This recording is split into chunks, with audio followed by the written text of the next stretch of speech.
Շնորհակալություն, հարգելի պարոն Ծաղրոկյան, հարգելի գործընկերներ, 1991 թվականին երևի թե ոչ մեկ չէր պատկերացնի, որ անկախությունից 35 տարի անց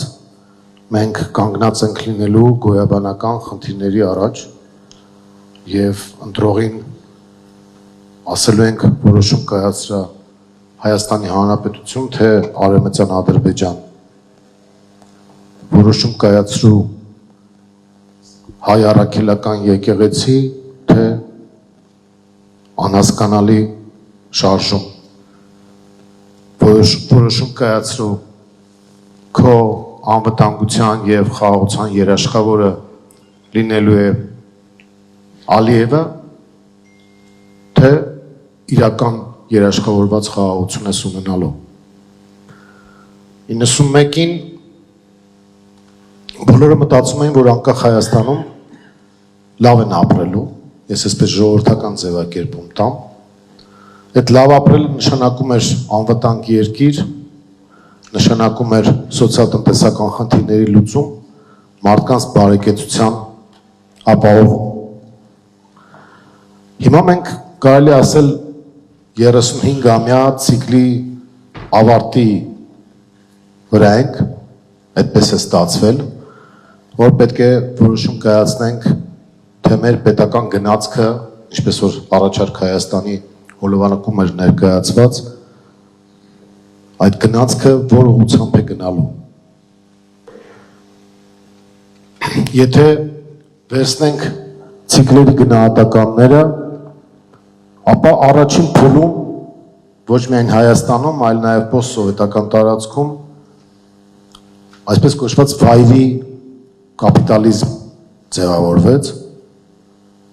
Մենք մտածում ենք, որ այդ հարաբերությունների պայմաններում, մասնավոր սեփականության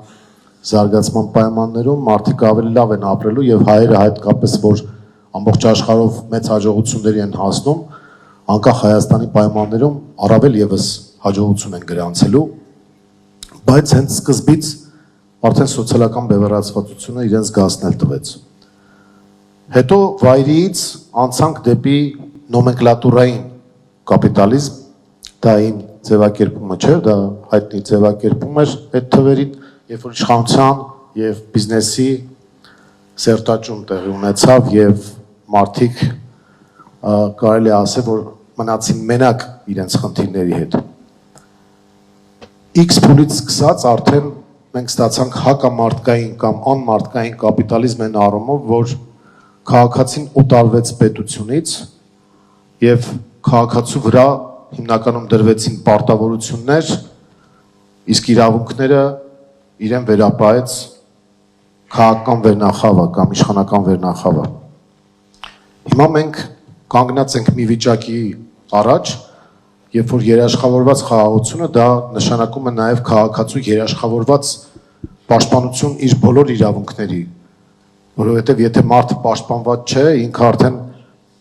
չի կարող պետության մասին էլ մտածել։ Առաջարկ Հայաստանին ծրագիրը թող բարձրագործ չհնչի, իր առաջ խնդիր է դրել հավակնել ցիկլը, փոխել եւ մտնել ժողովրդական կապիտալիզմի փուլ, այսինքն մարդկային դեպքով կապիտալիզմի փուլ։ Այդ դեպքում արդեն մենք կարող ենք ասել, որ հանրային համերաշխությունը իրականություն կարող է դառնալ, հասարակության բոլոր շերտերը համակեցության կանոններով կարող են ապրել եւ այս պայմաններում արդեն բոլորս միասնական կարող են գնալ երաշխավորված խաղաղության եւ երկրի երաշխավորված զարգացման։ Կոնկրետ երաշխավորված խաղաղության մասով մենք տեսնում ենք երեք հիմնական բաղադրիչներ։ Առաջինը դա մեր բանակի վերականգնումն է, ժամանակակից պրոֆեսիոնալ բանակի ստեղծումը։ Երկրորդը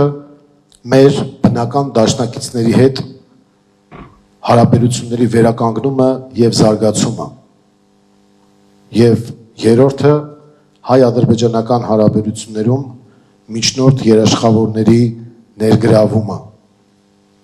թե թե ինչպես պետք է դրան հասնել, ինչպիսի պրոֆեսիոնալ դիվանագիտություն պետք է կիրառել, արդեն առանձին քննարկման թեմա է, բայց սա այն հիմնական մոտեցումն է, որը մենք ունենք։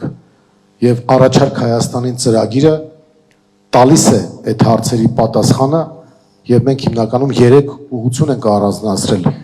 անվտանգություն եւ երաշխավորված խաղաղություն, սոցիալ-տնտեսական զարգացում, բարեկեցություն բոլորի համար եւ բիզնեսի բոլոր շերտերի համար հարկային դրախտավայրի, եթե կուզեք, ապահովում, որպեսզի մարդկանց սոցիալական խնդիրները լուծվեն, եւ երրորդը հանրային համերաշխության մթնոլորտի ձևավորում։ Այս 3 կոմպոնենտների պատասխանելն էլ առաջարկ Հայաստանին ծրագիրը տալիս է եւ մեր բոլորիս խնդիրն է կյանքի կոչել այդ ծրագրերը։ Շնորհակալություն։